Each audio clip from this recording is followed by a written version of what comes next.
एक गरीब लड़का बगदाद की एक कच्ची बस्ती में अकेला रहता, जिसका अल्लाह के सिवा कोई न था। वो पूरे हफ्ते में सिर्फ एक दिन मजदूरी करता और उसी से अपना गुजारा चलाता। बाकी सारे दिन अल्लाह की इबादत में लगा देता।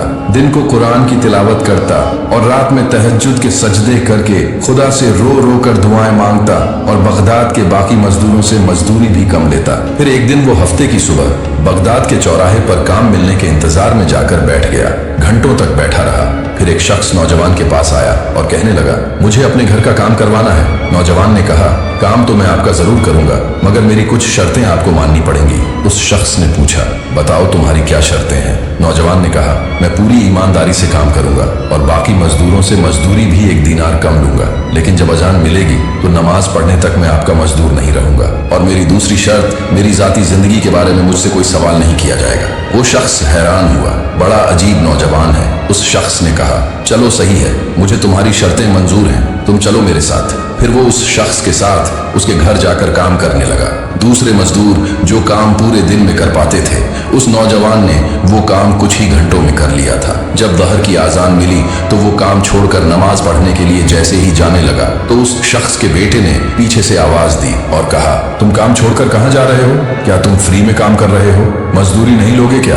उसने जवाब दिया, तुम जाकर अपने बाप से पूछो, वो मुझे किन शर्तों पर यहाँ काम करवाने लाया है। फिर वो शख्स बताने लगा, अगले हफ्ते को मैं फिर उस नौजवान को अपना काम करवाने के लिए लेने गया, मगर वो उस दिन बगदाद के चौराहे पर नहीं था। जब मैंने पता किया तो लोगों ने बताया वो नौजवान बीमार होकर अपने घर में पड़ा है। फिर मैं उसके घर गया और देखा वो चारपाई पर पड़ा है और उसकी हालत खराब हो चुकी है। मैं जब उसके करीब जाकर बैठा तो वो नौजवान कहने लगा, हुजूर, क्या आप मेरी आखिरी ख्वाहिश समझकर मेरा एक काम करेंगे? आपकी बड़ी मेहरबानी होगी। मैंने कहा, क्यों नहीं, मुझे बताओ, मैं तुम्हारा काम जरूर करूंगा। उस नौजवान ने अपनी जेब से कुछ पैसे और एक अंगूठी निकाली और कहने लगा, ये पैसे अपने पास रखो, मैं सिर्फ आज रात का मेहमान हूँ। कल मुझे इन्हीं पैसों अपनी हलाल की कमाई से कफन खरीद कर देना और अंगूठी मेरे मरने के बाद खलीफा हारून रशीद को दे देना। फिर मैंने उस नौजवान से पूछा, भाई मुझे बताओ कि आखिर तुम हो कौन? इस पर उसने जवाब दिया, हुजूर, ये आपको कल खुद पता चल जाएगा। फिर दूसरे दिन मैं उसके घर गया और देखा कि वो नौजवान वाकई में फौत हो चुका है। मैंने उसकी वसीयत पर अमल करते हुए उसे दफनाया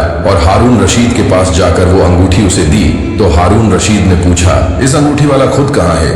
मैंने बताया, वो तो फौत हो चुका है। ये सुनते ही हारून रशीद रोने लग गया और कहने लगा, मुझे उसकी कब्र पर ले चल। मैंने हैरान होकर हारून रशीद से पूछा तो हारून रशीद बताने लगा, वो मेरा बेटा था, मुझे कहता था, अब्बा, तुमने इतनी दौलत इकट्ठी कर ली है, जब हिसाब का वक्त आएगा तो हिसाब नहीं दे सकोगे। सबक। नौजवान का ये वाक्य हमें सिखाता है कि हमें हर वक्त दौलत के चक्कर में अपनी आखिरत को नहीं भूलना चाहिए।